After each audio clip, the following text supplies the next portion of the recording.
Need to let go of feelings or baggage from old relationships that left you with some scars? If so, if this sounds familiar, listen in.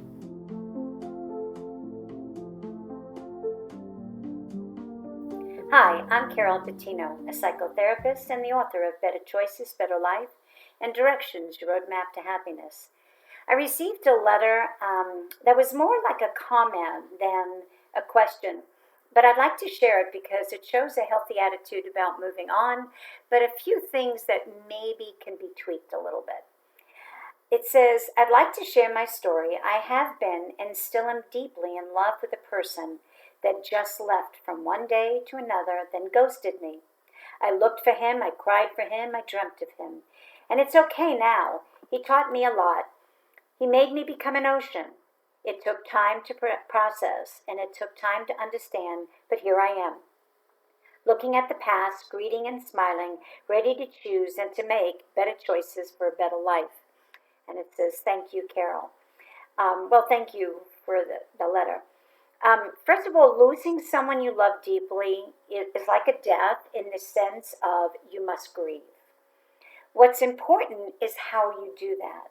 Now, what you may have learned on the internet or even in some Psych 101 class about the stages of grief by Dr. Helen Kubler-Ross, that was about the person dying. It was never meant for the survivor. So there really is no stages of grief for survivors. Grief is just about emotions and learning how to deal with those emotions so that the emotions don't control you, you control them. So I'd like to go over a couple of things and a couple of points with that letter.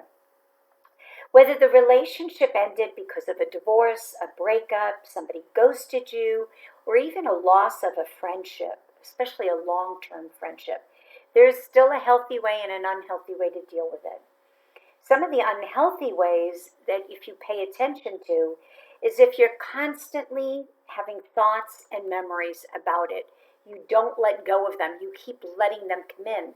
The problem with that is that the brain absorbs those memories, and the more you put a memory in, the more it becomes stronger. So it's like learning a song. You hear a song a couple of times. If you hear it all of the time, eventually you know all of the words to it. And you could actually sing those words years later. I remember songs when I was in my teen years. So again, it's if you're having constant thoughts and memories, you have to learn how to stop it. The other is don't believe that you'll ever stop loving this person or you'll never be in a relationship again.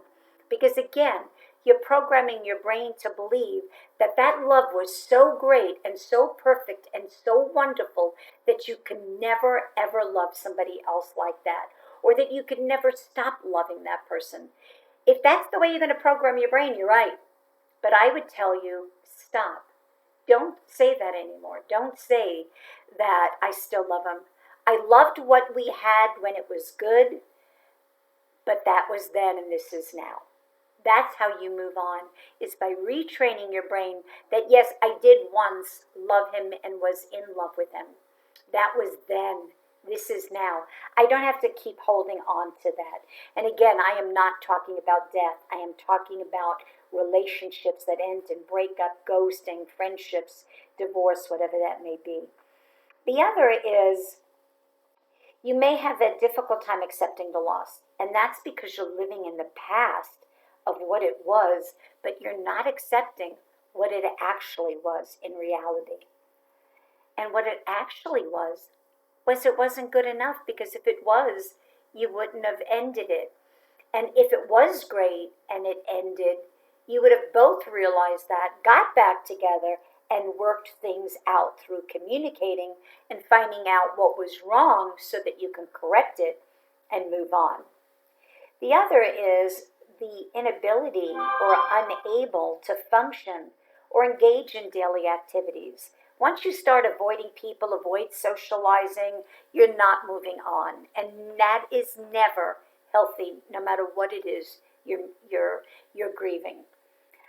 The other is you're emotionally numb. And if you become emotionally numb, it's very easy to slip into a depression. Now, in the example of a loss of a loved one through death, you don't stop loving them. You learn how to move on. Yeah, with your life. I apologize for that. But the other is that you hold them in your heart and you recognize that they're not physically with you anymore, but there's nothing you can do about it. So you learn to move on in a healthy way. But again, we're really talking about the difference of relationships and how those end and how you have to deal with them to make it a healthy break. Now, if you're losing a love that was your first love, or the person you loved so deeply but they cheated on you, or divorced you, or broke up, or ghosted you, but you still think that you love that person, you may be focusing more on the person and not yourself. And by doing that, you're ignoring what inherently was probably wrong with that relationship. So don't waste your energy or even your love loving someone who doesn't love you the way you deserve to be loved. That to me is the most important thing. To be able to recognize that you deserve to be loved and respected in a relationship that's based on give and take and sharing and caring and good communication. If a person loves you, no matter what the problem is, they'll communicate with you and look to work through the problem and become solution oriented. If they don't know how to communicate, there's a lot of different reasons as to why, but it's not going to work because they become more about them and less about you as a couple. Now, the thing that I'd like to focus on is not to stay stuck in the past. What it is, it is. You have to accept that it is what it is, and that's not going to change. What changes is how you deal with it. And if you can accept that it's over, as painful as it may have been, stop making it currently be it's still painful. Otherwise, you don't get to move on. Allow yourself to be vulnerable, but be cautious. Nothing wrong with going out and dating again. Just don't jump into it too quickly and become too intimate too soon. All of those things can really damage a relationship. Begin to get to know the person, enjoy the relationship. Um, the other is don't program your brain that you cannot love again or that you're always going to love them because your brain cannot simultaneously take on opposing emotions, opposing thoughts, or opposing behaviors. At any one time, one will give way to the other, and one will get stronger, one will get weaker. So if you keep programming your brain to believe, I'll always love him, then you're always going to love him. But what is it that you love? Love should be an action. Did you treat me well? Did you do the things that made me happy? Obviously, if you could just ghost me, if you could just walk away from me, if you can choose to end a relationship without trying to work it out, then somewhere there was a lack of love that you deserved. And again, it goes back to we have to understand that if we're going to be in a healthy relationship, we want to be with somebody who loves us the way we deserve to be loved and wanted. So it's important for you to be able to not program your brain into the unhealthy things, but learn to replace them with healthier things.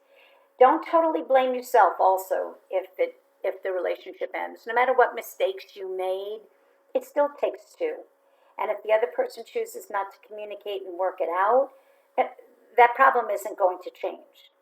So if it's an unhealthy relationship and you can't talk it out, sometimes it's time to move on and let go. But you need to be able to work through your feelings, and that's important. Um, and we need to just remind ourselves sometimes that different people come into our lives, play different roles. And I love this saying, people come for a reason, a season, and a lifetime. You know, a reason could be they just entered our lives to teach us something, or to learn an important lesson, or to help us grow, or even to get through a difficult time, whatever it is. But it may not last long. It may be something that it just you move on to a better place. A season, some people come into our lives for a very brief moment, but they really make an impact on us, and it helps serve sometimes a very specific purpose, that it helps us fulfill a perfect need, that works special for us. Now, these relationships, they may be very enjoyable and even enrich our lives, but they never last long. And that sometimes could be even a school friend from way back when, or somebody we grew up with. There was a time that that relationship was so important. A lifetime, there's a big difference. Lifetime is we work through any problems. We're solution oriented. We communicate. We love each other. It's a give and take. It's a share and care. It's well balanced. It's based on respect. Um, and there will always be certain people that are going to form lasting bonds with us. Now, if something is meant to be and you do break up, believe me, if it was meant to be, you'll get back together. Why? Because you'll both talk about it, you'll both see what was wrong, you'll find a solution, you'll work it out. But if it was bad in the first place, if it really didn't meet your needs, if you really didn't feel loved, then there's a very good chance it's not going to work. So you know the difference of when it will work and when it won't. Now, if you have tunnel vision, it's going to keep you stuck and you are going to focus on the negative things, and that's going to prevent you from moving on. So there's a few things I'd like to bring up before the end of this podcast, and one of them is to face your feelings. You know, you have to face that sadness in order for you to be happy again. You have to face and work through that abandonment in order for you to feel the freedom of being able to move forward. You have to work on the anxiety so that you can have peace with the decisions you're making and peace with the past that allows you to let go. And even the hurt and the pain, because it can make you stronger. Isn't that one of the songs, whatever doesn't kill you, make you stronger? Well, you know, there's a lot of truth in that. The other is to face negative thinking in your thoughts. You must learn to replace the negative with positive, because that's exactly what the brain is looking for. Otherwise, it's going to go in the direction you always lead it based on what you've already programmed. So you can say, yes, I did love him once, but that was then and this is now. Or I don't love her anymore because I deserve to be loved and respected. So whatever it is you have to do, replace the negative with the positive. So when the negative comes in, the brain goes, oh, I have two options. Think the old way or think the new way. Now, sometimes we have to find healthy techniques in order to do that. So lose some of the words like I can't. I can't let go. Yes, you can. You're just choosing not to. It may be painful, but you have to choose to let go in order for it to be healthier. Or, well, I'm always going to feel this way. Now, well, you're planting that in your brain, that's going to be what you get. So what you do, what you see, what you feel is going to lead you to how you're going to act and the choices you're going to make. When you say things like, I can never get over this, it's like, well, you're telling your brain that you can't, and I'm telling you you can. You have to love yourself more than you love the other person. And most definitely, please don't should, SHOULD. Don't should all over yourself at this point. Just whatever it was, it was. If it was meant to be, it would have worked out. Now, when you begin to start to obsess or become overwhelmed by your feelings, or you get triggered, we all know the word triggered. We get triggered by any of the senses. An old song, a perfume smell, a cologne smell, a place that you used to go to eat, whatever it is. Use the word dismissed. Why? I like it because, like in a courtroom, the judge is in charge. He or she says dismissed. Everybody has to listen whether they want to or not. Or in military, when they say dismissed, you don't get to stand there and go, well, I disagree with you, because you're in charge. You are in charge of your brain. You are in charge the way you think. So use the word dismissed. The other is if you're holding on to old letters, text, voicemails, pictures, having, all those things keep haunting you, you are creating your drama. Stop the drama. Either have a burning party where you burn it all and bury it, or, just rip it up into shreds and have a party afterwards. When the good memories surface, replace them with the reality of what the bad memories were and how they impacted and affected you. So keeping all of that in mind, I want to leave you with a thought, an affirmation that I wrote. And it says, I will live my life to the fullest by feeling loved, valued, and worthy. Thanks for listening, and please share this podcast. It's really important to me for you to do likes and messages, and I know it's been a few months since I did my last podcast. I was busy writing a book and also busy going to Europe for a few weeks. So I promise to catch up if you promise to start listening to my podcast and sharing them. Thanks again.